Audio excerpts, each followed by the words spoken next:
to another ridiculous intro of the Maturity Project. I'm your host, Chad Ever Broshears, or Chad Ever Broshears to some. Today's episode is continuing into the same theme.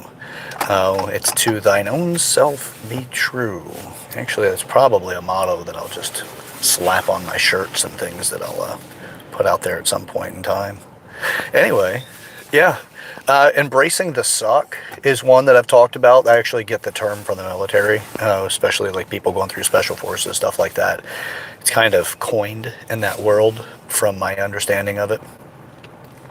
But the point of it isn't necessarily about its origin as much as it is about the effort that is present when that term, when that statement is invoked in a way that's justifiable. So what does it mean to embrace this suck? Well, I just went to an adult version of that, but let me keep it here in the less adult version.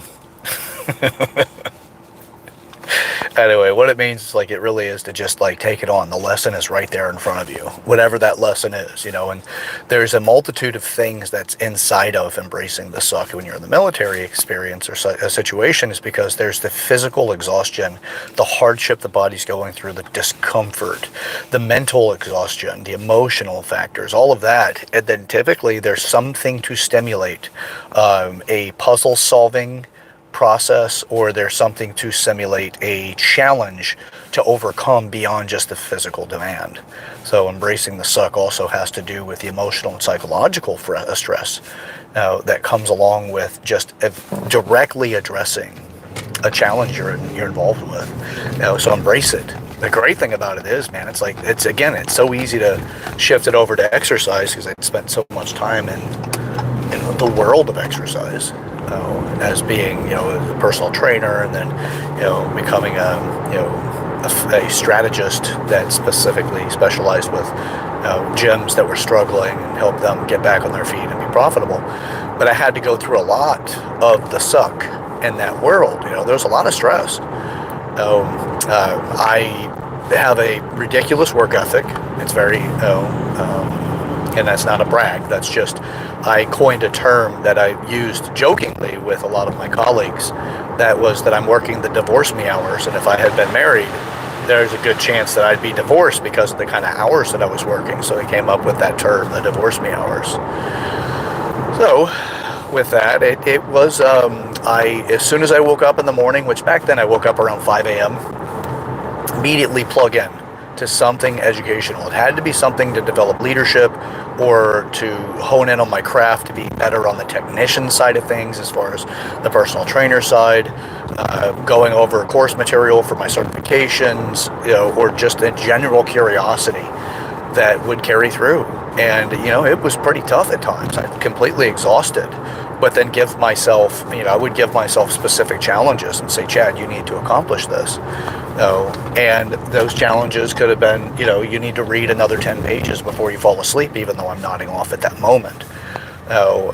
Promising myself to regroup in a way that would make me go back to the material, even if I had to get up and do some jumping jacks, in which I had done several times, or get up and walk around, or get some water or something to just stimulate that need to be awake, and then go back to it. And you couldn't imagine how many times, and I can promise you that nearly every time I did this, I had to do that multiple times before I could get past that 10-page mark. 10 pages was not uncommon for me. That was actually a common reference point.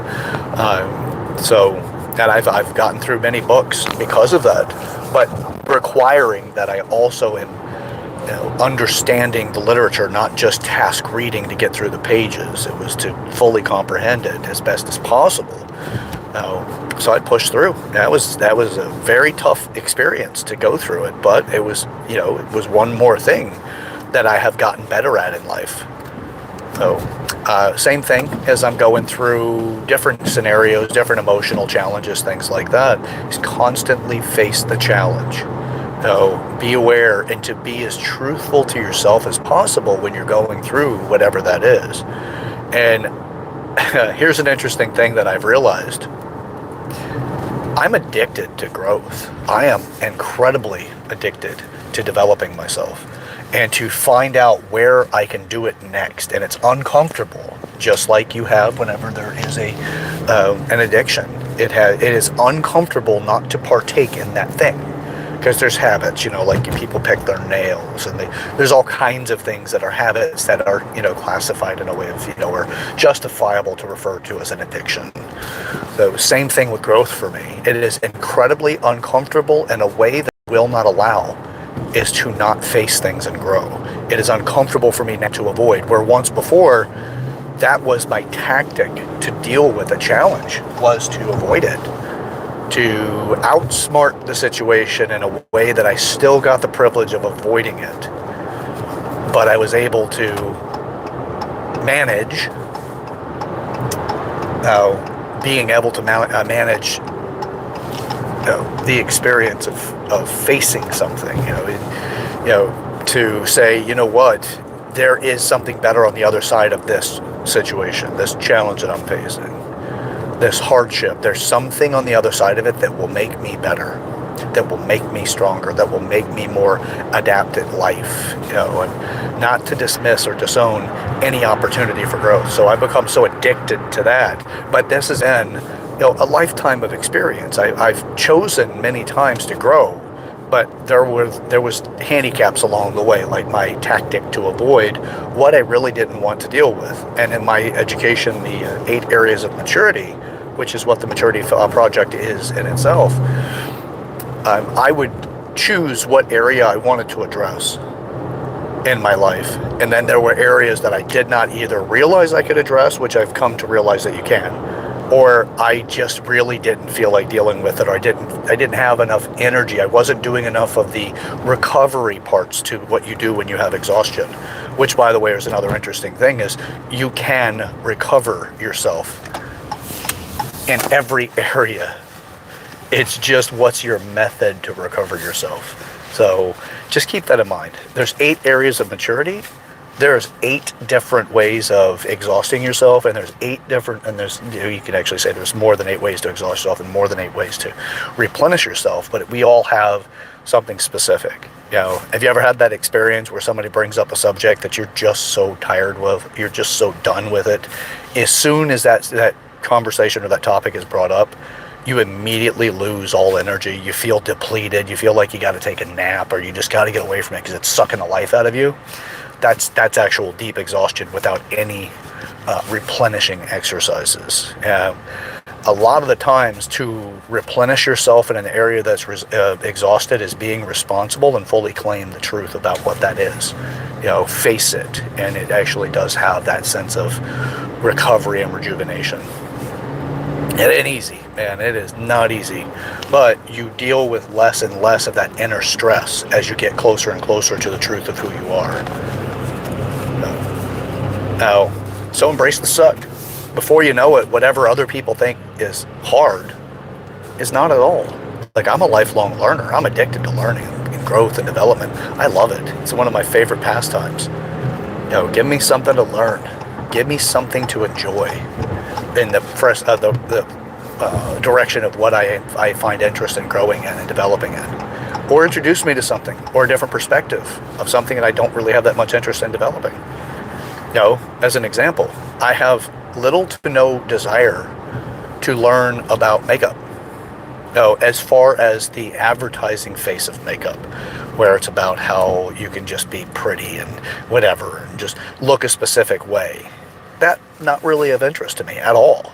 But then you find those discovery videos where you've got somebody who starts off in this video as being very unattractive. Because of multiple reasons. Perhaps they have no teeth and they have dentures to put in.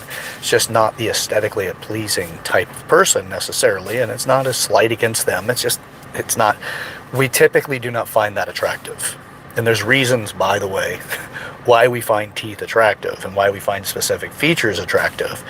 Survivability. We have a genetic desire and need to have a partner that will survive. And if you have a partner that is unwell, especially if you take away all the modern conveniences of working together and collaborating, which we've created this amazing society, and then throughout the world we've created amazing things as a species. But we have a deep need to survive, and take all of that stuff away that we have managed because of our capacity to think and to imagine, has given us the opportunity to create such amazing things. Now, which also requires, by the way, is a little bit of a side note, but it's, in order to grow, you have to go through the things you're not aware necessarily that suck. You know, like in politics, you have to have the pendulum swing far enough to expose more of what specifically the targeted statement or subject is, and what the intended outcome is versus what the stated outcome is. Politics is a good one because they're very, very unlikely you're actually hearing the truth whenever a politician speaks, unfortunately. Now, but you deal with the exposure of information that you may not be comfortable with, but you still have that swung into the predominance. You can't get away from the subject, but you have to think your way through it. You have to experience your way through it. So that's a thing about facing this stuff. You know, whenever you choose to take it on, you can always walk away. You can always try to get away. The reason why I like politics is because it does become the rule of the land if it is not opposed. So if the idea is not opposed, it will become a rule at some point. So you have to be mindful and aware of that stuff.